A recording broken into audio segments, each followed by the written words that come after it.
Y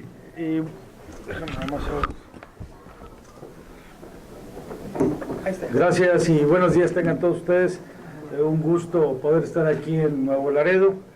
Y antes que nada quiero agradecer a mi buen amigo, a mi compañero, al diputado federal Glafiro Salinas. Gracias, diputado, por acompañarme.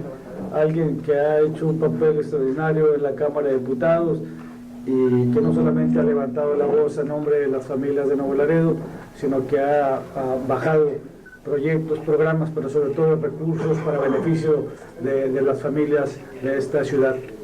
Y el motivo de mi visita el día de hoy es que estoy dando a conocer mi segundo informe legislativo, el trabajo que he desempeñado durante este segundo año como senador de la República, donde hemos tenido la oportunidad de plantear diferentes tipos de iniciativas, tanto con mi grupo parlamentario como en lo individual, pero también donde hemos tratado de sacar adelante algunas de las reformas tan esperadas, especialmente las leyes secundarias de la leyes energéticas, mismas que tendrán un impacto muy favorable para estados como el nuestro, para Tamaulipas. Otro de los rubros claves e importantes es algo que desafortunadamente no podemos dejar de mencionar, que es la grave situación que se está viviendo en el país, con el problema de inseguridad, y donde desafortunadamente también pues Tamaulipas pues no es la excepción, ¿no? Tamaulipas tiene serios problemas de inseguridad, pero a la vez hemos buscado la manera de contribuir desde el Senado de la República a hacer algunos planteamientos en los cuales hemos dialogado con el gobierno federal, se les han hecho propuestas, como también hemos estado muy atentos a escuchar el pronunciamiento que hizo el señor presidente de la República, Enrique Peña Nieto, en pasados días, donde de acuerdo a los datos que él nos da algunas opciones de propuestas en el tema de seguridad, y mismas que casualmente una vez más llegan o son mandadas al Congreso de la Unión. Y más adelante podremos abundar un poquito más en todas y cada una de estas. Y otro de los temas claves e importantes que se llevaron a cabo como parte del debate en el Senado de la República fue la tan controvertida y desafortunada reforma hacendaria. Una reforma hacendaria que a todas luces no solamente no ha funcionado, ha deteriorado la calidad de vida de los mexicanos, ha inhibido la inversión y muy especialmente en la frontera norte de nuestro país, aquí en Nuevo Laredo, ha tenido un efecto negativo. De acuerdo a información que da el Colegio de la Frontera Norte, acerca de los datos y el impacto negativo que ha tenido la homologación del IVA en la frontera, que por cierto, el diputado federal Glafiro Salinas aquí presente pues dio un debate importante al respecto, argumentando y dándole a conocer al gobierno federal pues que creo que tenía que entender que nosotros, las familias, las empresas que estamos establecidas en la frontera norte de nuestro país, así como Nuevo Laredo, no competimos con el resto de nuestro país. Nosotros competimos con el país económicamente de los más fuertes del mundo, que es Estados Unidos, y que no éramos una amenaza para ellos, que por eso que había un IVA diferenciado, que era importante que siguiéramos siendo la frontera norte, esa diferencia como un atractivo para la inversión y la generación de empleos. No es producto de la casualidad que el mayor número de maquiladoras, o el sector maquilador, está establecido en la frontera norte, era porque un atractivo adicional. Y bueno, ahí se dio el debate, que por cierto lo ganamos. Fue un debate que se ganó. Los legisladores del Partido Revolucionario Institucional simplemente no tenían argumentos o elementos para debatir este tema. Sin embargo, no es ningún consuelo haber ganado ese debate, porque los resultados están ahí y no son favorables. En el caso muy particular, de acuerdo a la información que da el Colegio de la Frontera Norte, más de 50 empresas han cerrado aquí en Nuevo Laredo, más de 43 en Matamoros, y las familias o las personas que probablemente tenían algún tipo de ahorro en los bancos se ha disminuido hasta un 71%. Es el impacto que ha tenido ese engendro de reforma hacendaria que desafortunadamente tanto daño nos está haciendo a los mexicanos, y que las consecuencias las estamos viviendo día a día. Sin embargo, déjenme decirles que nosotros como grupo parlamentario, y hablo también, si me permite el diputado, tanto los diputados federales de Acción Nacional como los senadores de la República, el grupo parlamentario de Acción Nacional, hemos actuado con responsabilidad. Hemos apoyado y respaldado todas y cada una de las acciones que ha pedido el presidente de la República, obviamente todas aquellas que fueran encaminadas a mejorar la calidad de vida de los mexicanos. Y cito un ejemplo, que es el tema que tiene que ver con el tema de seguridad. Al inicio de la administración del presidente Peña Nieto, hizo una propuesta de modificar la ley orgánica de la administración pública para cambiar la Secretaría de Seguridad Pública y pasarla a la Secretaría de Gobernación. El argumento nuestro fue muy claro. Les hicimos ver a nuestros compañeros legisladores de otros partidos, especialmente a los del PRI, que en ningún país democrático en el mundo el secretario de Interior cuenta con la seguridad pública. ¿Por qué? Porque se le puede antojar, no puede ser que el que está tratando de dialogar con los demás partidos políticos, con los sindicatos, tenga el control de la seguridad. Simplemente es una incongruencia. Se lo hicimos ver, les ganamos el debate. Sin embargo, votamos a favor de modificar la ley orgánica y darle todo el respaldo al presidente de la República para que cambiara la Secretaría de Seguridad Pública y ponerla en manos del secretario de Gobernación. Se lo insistimos, le dijimos que no era conveniente, sin embargo le dimos el voto de confianza. ¿Por qué hago referencia a esto?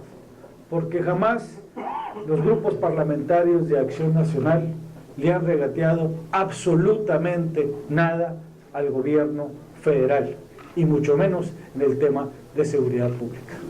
Otro rubro clave e importante es el hecho de que en 2 ocasiones el gobierno federal pidió prorrogar el tema de exámenes de confianza y depuración de las policías.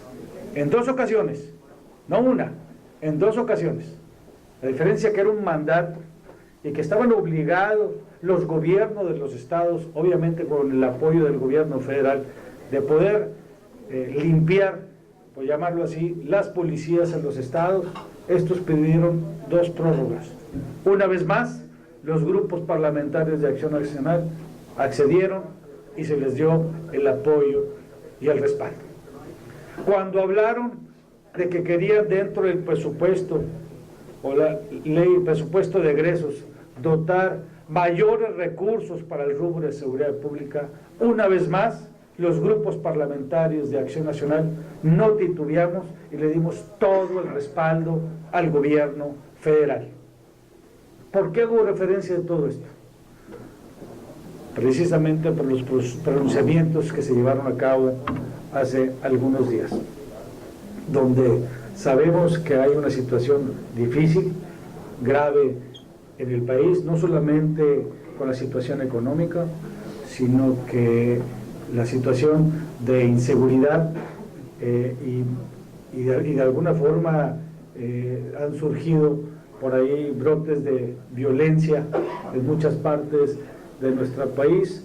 De alguna manera obligó al Ejecutivo Federal a hacer un pronunciamiento, donde, entre otras cosas, pide mandar una serie de modificaciones al Congreso de la Unión. Una vez más, manda estas propuestas tanto a la Cámara de Diputados como al Senado, porque tendrían que pasar por ambas cámaras.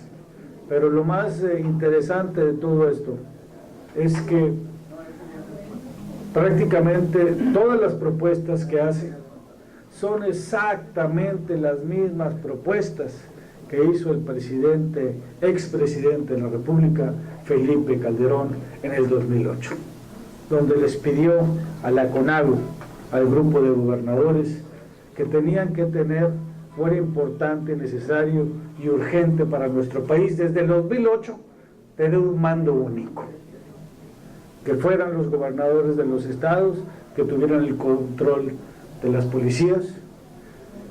También les pidió que depuraran las policías a través de los exámenes de confianza.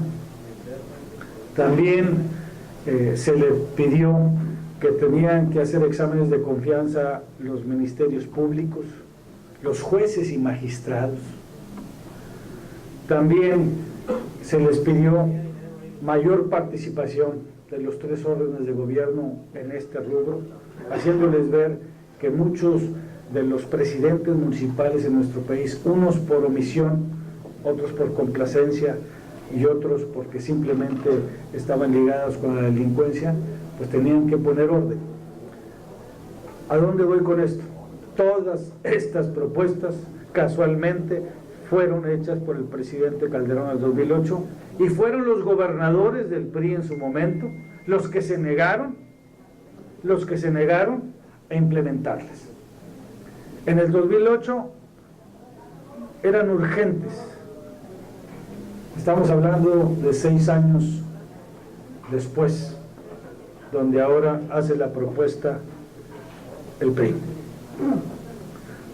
Nosotros hemos analizado con mucha atención las propuestas emitidas por el Ejecutivo Federal, hemos sido muy respetuosos al respecto. Por supuesto que tenemos que analizarlas, por supuesto que no vamos a regatear, no es nuestro estilo, nosotros no actuamos con cálculos políticos como lo han hecho ellos en el pasado. Sin embargo, son temas que se tienen que analizar a fondo porque hay propuestas de carácter de modificaciones constitucionales que no se pueden tomar a la ligera. Sin embargo, nos hubiera gustado a nosotros mucho haber escuchado a un Ejecutivo Federal pues de alguna manera autocrítico, haciendo mención que pues la estrategia de seguridad no ha funcionado al 100%, que tendrían que hacer algunos ajustes, que iban a exigir a sus funcionarios, desde el Procurador General de la República, Secretario de Gobernación, pues a que aplicara la ley, porque lo que sucedió en Ayotzinapa, en el caso del alcalde de Iguala, pues no es un caso único, Esa situación está sucediendo en muchos estados de nuestro país y Tamaulipas es uno de ellos, donde presidentes municipales a todas luces han actuado con irresponsabilidad y muchos otros con complicidad, y es ahí donde nos hubiera gustado escuchar la propuesta del Ejecutivo, que iban a actuar con firmeza. En pocas palabras, en muchas ocasiones no es necesario modificar leyes, sino que aplicar las que tenemos hoy en día. Muchas gracias, buenos días a todos y estoy a sus órdenes para cualquier tipo de pregunta.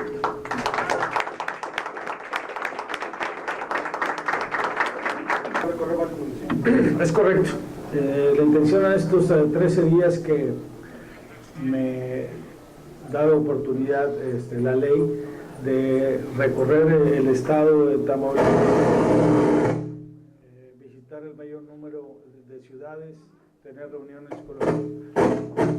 con los sectores productivos, en algunos lugares con universidades, con asociaciones. En sí, el propósito de esta gira es tener un contacto más directo con la población. El año pasado tuve la gran oportunidad de dar mi primer informe de actividades en Tampico. Fue un evento muy concurrido, sin embargo solamente abarqué una sola parte, independientemente de que se dio a conocer mi informe a través de medios electrónicos, pues no llega a tanta población como quisiera uno, y es por eso que en esta ocasión decidimos hacer un recorrido en el estado con ese propósito. Habló de la reforma energética, pero no mencionó los beneficios. ¿Nos pudiera citar algunos, senador? Por supuesto. La reforma energética va a tener un fuerte impacto en nuestro país, favorable, y uno de los estados que serán beneficiados en el mediano plazo y podríamos decirlo en el corto plazo es, sin temor a equivocarme, Tamaulipas. Les voy a platicar uno de los rubros claves e importantes en los cuales fui protagonista. No solamente pertenezco a esta comisión, sino que estuve ahí para la redacción de la misma. Uno de los grandes temas allí fue cómo sacar adelante una reforma energética, pero a la vez beneficiar al campo mexicano. ¿Cómo beneficiar al campo mexicano? ¿Qué tiene que ver el campo mexicano? Bueno, pues resulta que Petróleos Mexicanos, o en este caso ahora la empresa productiva del Estado, o las empresas privadas que ganen alguna licitación de alguna área de exploración o extracción de hidrocarburos, pues iban a ser los beneficiados. ¿Y qué pasaba con los tenedores de la tierra, con los agricultores, con los ganaderos, o en este caso con los núcleos agrarios? ¿Qué beneficio tenían ellos? Anteriormente pues no se tenía nada adicional, simplemente les pagaban las afectaciones de las áreas que iban a ser exploradas o explotadas, toda vez que los hidrocarburos son del Estado mexicano, son de todos y cada uno de los mexicanos. ¿Qué es lo que se propuso? Fue un compromiso que hice en campaña en el 2012, de buscar los instrumentos de que los dueños de la tierra tuvieran un beneficio directo. No venía esta propuesta por parte del Ejecutivo Federal, es algo que propuso un servidor y que fue respaldado por mi grupo parlamentario, y que al verla la gente del gobierno federal y el mismo PRI, pues por supuesto que la avaló y la respaldó. ¿En qué consiste?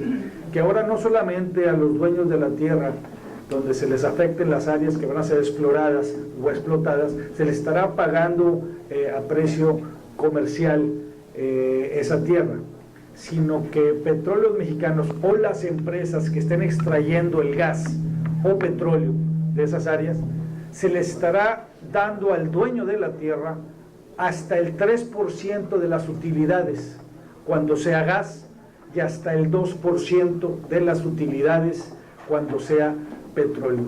Esto le da un valor agregado al tenedor de la tierra, tanto agricultores y ganaderos. ¿Y qué pasará con los núcleos agrarios cuando son un número importante en un ejido? Ahí lo que se determinó es cuando un ejidatario tenga una parcela y se afecte esa parcela, se le pagará a precio comercial la afectación. Pero si existe gas o petróleo en esa área, de las utilidades que tenga Petróleos Mexicanos o la empresa privada, se le está dando ya sea el 2 o el 3% de acuerdo al caso, pero se estará repartiendo entre todos los ejidatarios de ese núcleo agrario, con la finalidad de beneficiar al mayor número de personas. Esto le da un valor agregado. Esto no existía en la legislación mexicana y por supuesto que es un beneficio. Y otro de los datos y beneficios importantes que tendremos aquí los tamaulipecos es lo que tiene que ver con el contenido nacional.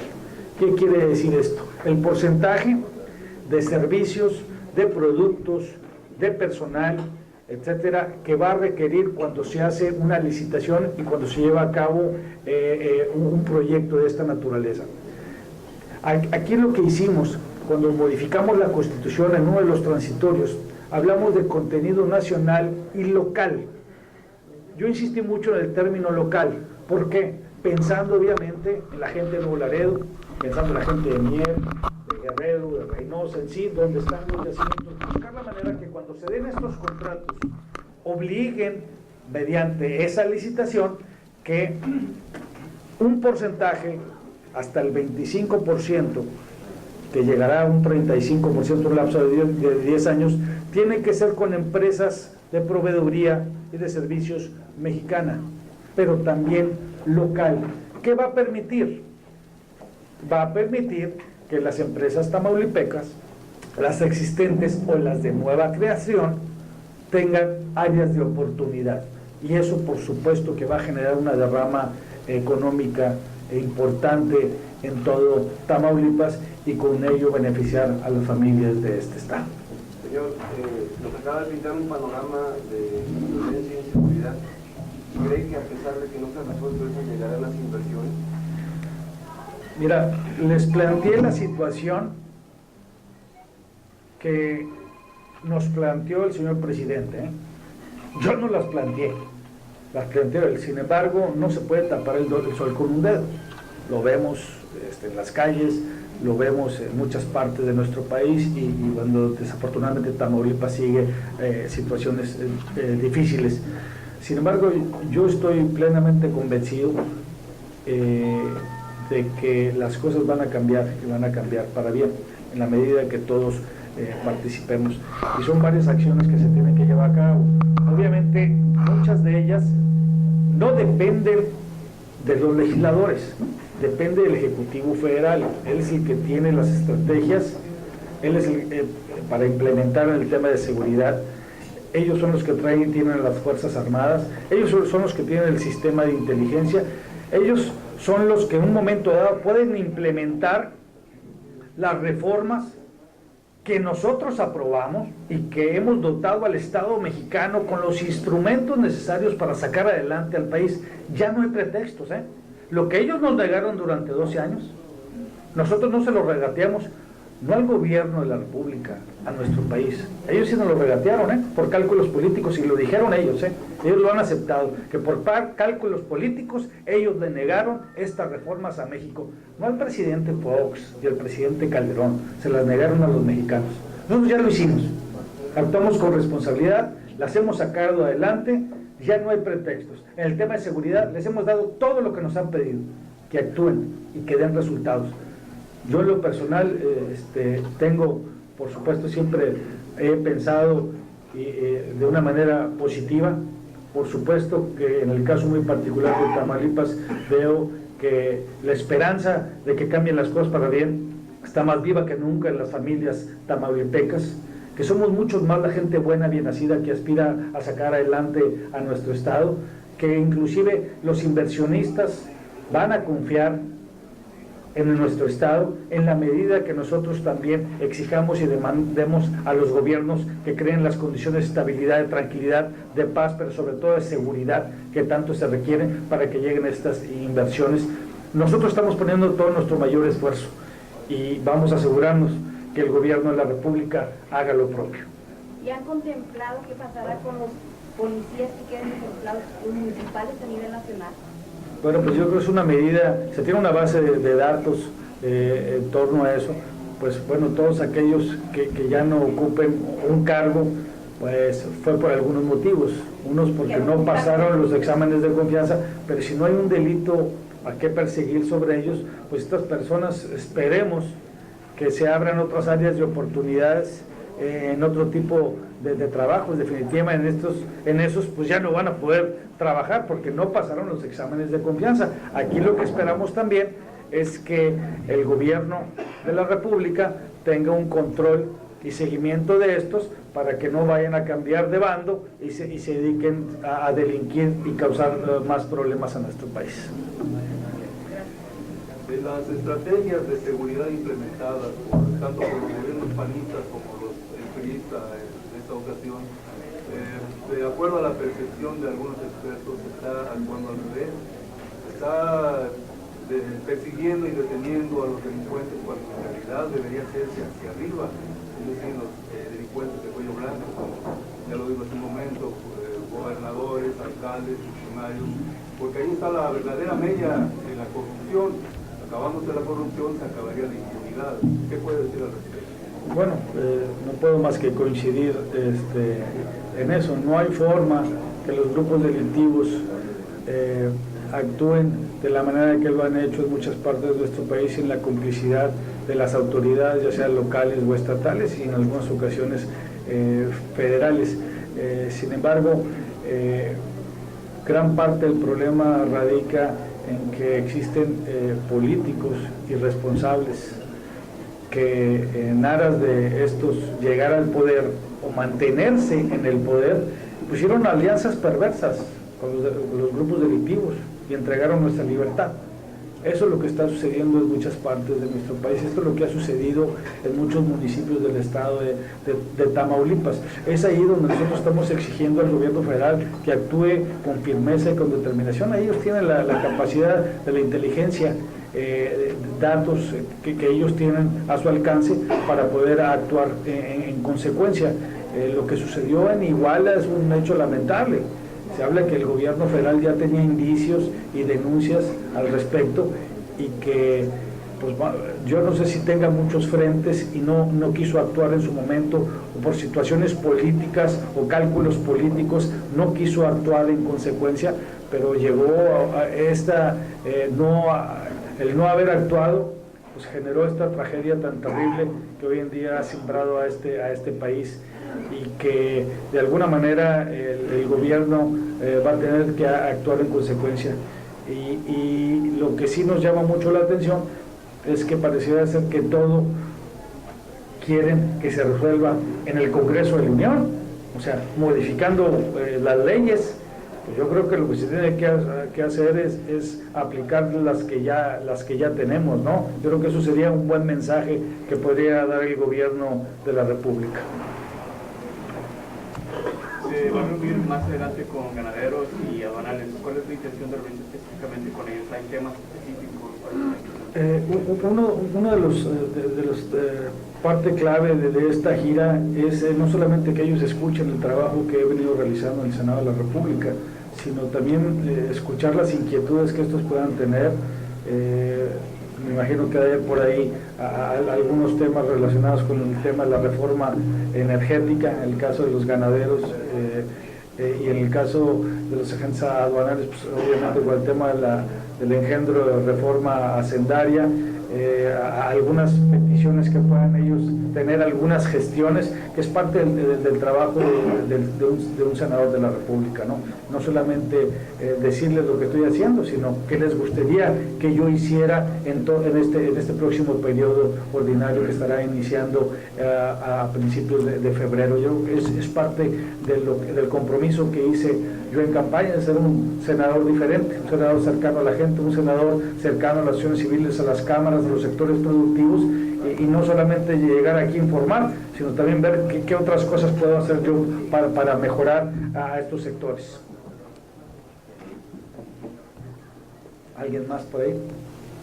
Entre sus gestiones, ¿cuál es la que le enorgullece más con la sociedad que haya puesto en práctica fuera del Senado?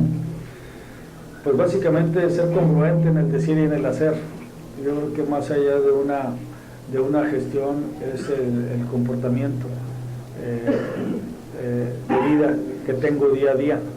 El no solamente escuchar a los tamaulipecos, sino cuando es necesario levantar la voz, hacerlo con respeto, hacerlo con congruencia, pero hacerlo con mucha firmeza. Situación que desafortunadamente se ha dado en nuestro estado, donde cientos de miles de familias tamaulipecas no han tenido quien hable por ellas. Yo creo que eso es lo que más me enorgullece, el haber levantado la voz en el Senado de la República cuando nadie pudo hablar, inclusive por los medios de comunicación, cuando parte de las redes sociales, Valor por Tamaulipas, pues ustedes después les consta a los medios de comunicación que pusieron un precio a la cabeza del dueño o quien manejaba esta red social por parte de los grupos delictivos, y no hubo quien levantara la voz por ellos. Subimos a tribunas y denunciamos ese hecho, y todo el Senado de la República, todos los senadores y senadores de los diferentes partidos políticos apoyaron y respaldaron esa iniciativa de punto de acuerdo que subí en defensa de la libertad de expresión en mi país, y muy especialmente aquí en Tamaulipas, como también cuando ha habido situaciones graves y difíciles de inseguridad, pues que hemos levantado la voz para hacer las denuncias correspondientes, pero lo más importante es el poder escuchar a las jefas de familia y escuchar de estas que su principal preocupación pues ya ni siquiera son ellas, sino el futuro de sus hijos y de sus nietos, y cómo poder contribuir para poder apoyar y respaldar a las mujeres tamaulipecas, y es precisamente las acciones que uno está tratando de hacer desde el Senado de la República, cómo restablecer el tejido social, cómo ver por los que vienen, cómo brindarles esas oportunidades que ellos necesitan y requieren, como es una buena educación, regresar a la base fundamental de los valores familiares, pero también esto no podría ser sin áreas de oportunidades a través de empleos, y es por eso que le apostamos fuertemente a la reforma energética, porque estoy convencido que va a ser una palanca de desarrollo para el estado de Tamaulipas, que estará brindando muchas oportunidades a esos niños que hoy en día pues no tienen futuro. Señor, ¿está interesado en la gobernatura?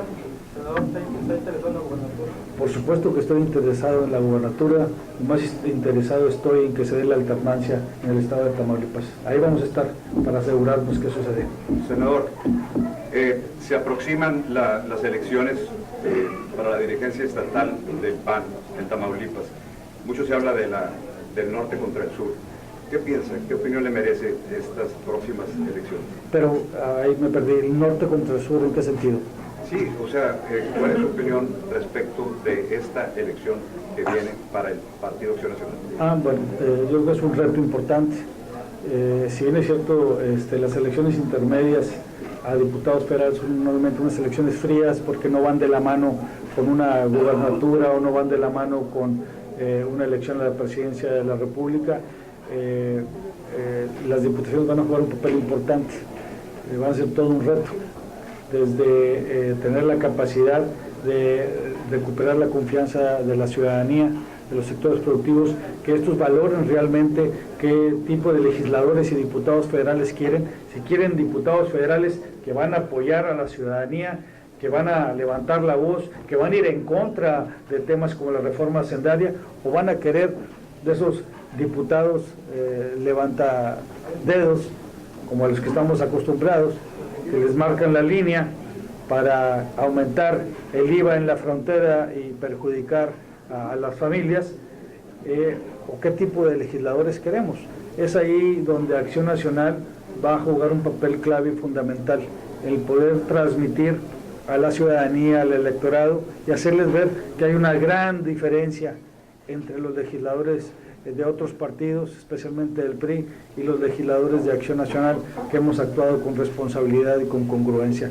Entonces, si me preguntas cómo veo el panorama, veo un panorama muy competitivo, pero sin embargo yo le estoy apostando a la capacidad de mi partido de poder elegir a las mejores candidatas y candidatos a estas diputaciones federales y tener la capacidad de ganar la confianza con la ciudadanía en base al trabajo y a los hechos. Qué mejor caso que el trabajo que se ha realizado aquí en Nuevo Laredo a través de nuestro diputado Glafiro Salinas, y si ese es los resultados que él ha dado, si esa es la base para que el electorado tome su decisión, no me queda la menor duda que vamos a ganar este distrito federal electoral en las próximas elecciones. Si no hay más preguntas, ¿no?